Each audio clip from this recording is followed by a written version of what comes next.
जयतु भारतम जयतु संस्कृतम। Welcome back to दोस्तों, हम पढ़ रहे थे बाल विकास और बाल विकास में आज हम पढ़ रहे हैं विकास की अन्य अवस्थाएं अन्य विद्वानों के अनुसार। तो विकास की कुछ 10 अवस्थाएं हैं, देखते हैं इनको।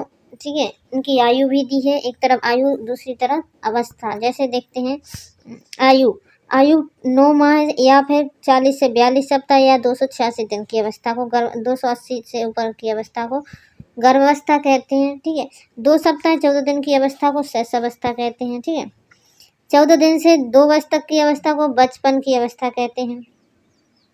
2 से 12 तक की अवस्था को बालावस्था कहते हैं। बालावस्था पूर्व अवस्था, 2 से 6 वर्ष तक की अवस्था पूर्व बालावस्था, और 6 से या 7 से 9 या 9 से 12 तक की, या 7 से 10 या 7 से 12 तक की अवस्था को बाल अवस्था। अन्य विद्वानों ने अलग अलग इसको नापा है। ठीक है, मापा अपने हिसाब से। और 12 से 14 तक की अवस्था को प्राक या पूर्व किशोरावस्था कहते हैं। 14 से 17 वर्ष तक की अवस्था को प्रारंभिक किशोरावस्था कहते हैं। और 17 से 20 वर्ष तक की अवस्था को पूर्ववर्ती या परिवर्ती काल कहते हैं। 21 से 40 तक की अवस्था को वयस्क अवस्था कहते हैं। 41 से 60 तक की अवस्था मध्यावस्था, और 60 के बाद बुढ़ापा या सठिया अवस्था। सठिया मतलब जानते हैं, कहते हैं ना लोग बुढ़ापे में सठिया जाते हैं, तो ये वही अवस्था है, सठिया अवस्था।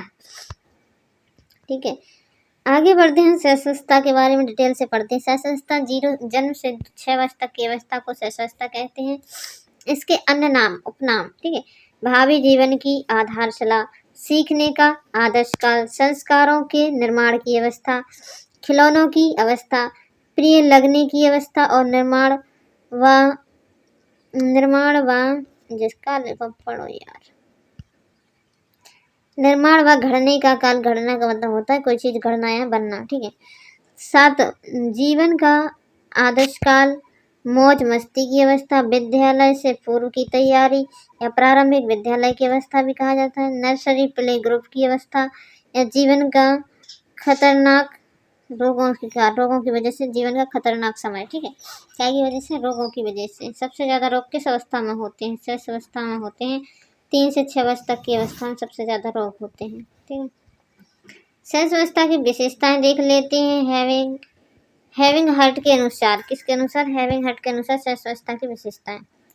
नंबर 1, शारीरिक मानसिक विकास तीव्रता से होता है। क्षणिक मित्रता होती है, दूसरों पर निर्भर रहते हैं, आश्रित रहते हैं, संवेग को प्रदर्शित करते हैं। संवेगों को ना तो सामाजिक होते हैं और ना ही असामाजिक होते हैं। दूसरे शिशुओं के प्रति रुचि लेते हैं। जिज्ञासा प्रवृत्ति का अभाव होता है। अनुकरण के द्वारा सीखते हैं। शब्दों को दोहराव करते हैं। स्वार्थी व स्वकेंद्रित होते हैं। ठीक है, स्वार्थी व स्वकेंद्रित अवस्था। और आत्म प्रेम, स्वयं की भावना से प्रेम, ये सिगमंड फ्रायड ने कहा। काम प्रवृत्ति भी सिगमंड फ्रायड ने बताया। ठीक है, सीमित मात्रा की कल्पना, कम मात्रा में कल्पना, और अतार्किक चिंतन, बिना तर्क का चिंतन। ठीक है, कहानी सुनना सुनाना, पढ़ना लिखना बोलना सीखते हैं। मलमूत्र के संकेतों को सीखते हैं। और 5 वर्ष तक मलमूत्र पर नियंत्रण करना सीख जाते हैं। स्वयं तथा दूसरों के साथ खेलना में, स्वयं के साथ भी खेलते हैं और दूसरों के साथ भी खेलते हैं। अब देखते हैं बाल अवस्था। 7 से 12 वर्ष तक की अवस्था को क्या कहते हैं? बाल अवस्था। ठीक है, जीवन का अनोखा काल होता है। गैंग टोली दल की अवस्था होती है। शैक्षणिक दृष्टिकोण में महत्वपूर्ण अवस्था होती है। मिथ्या या छद्म परिपक्वता का काल होता है। प्रतिद्वंदात्मक अवस्था कही जाती है। इसे मूर्त चिंतन की अवस्था। वैचारिक काल होता है। समलिंगीय प्रेम होता है।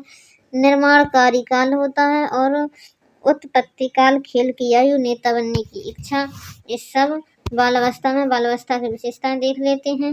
मानसिक विकास में स्थिरता आ जाती है। यथार्थवादी दृष्टिकोण, निरुद्देश्य भ्रमण, प्रशंसा पाने की इच्छा, भाई बहन से झगड़ा, झूठ बोलना, चोरी करना भी सीखते हैं। हीन भावना भी पनपती है और प्रतिस्पर्धा की भावना भी इनमें जन्म लेती है। ठीक है, जीन पियाजे के अनुसार संज्ञानात्मक विकास की अवस्थाएं कितनी होती हैं? आपसे प्रश्न है, आंसर है 4। ठीक है, तो मिलते हैं आपको अगली वीडियो में। जब तक के लिए जय श्री राम, वंदे मातरम, भारत माता की जय। Thanks for watching. वीडियो को लाइक, चैनल को सब्सक्राइब कर दीजिए। सी यू नेक्स्ट वीडियो, बाय।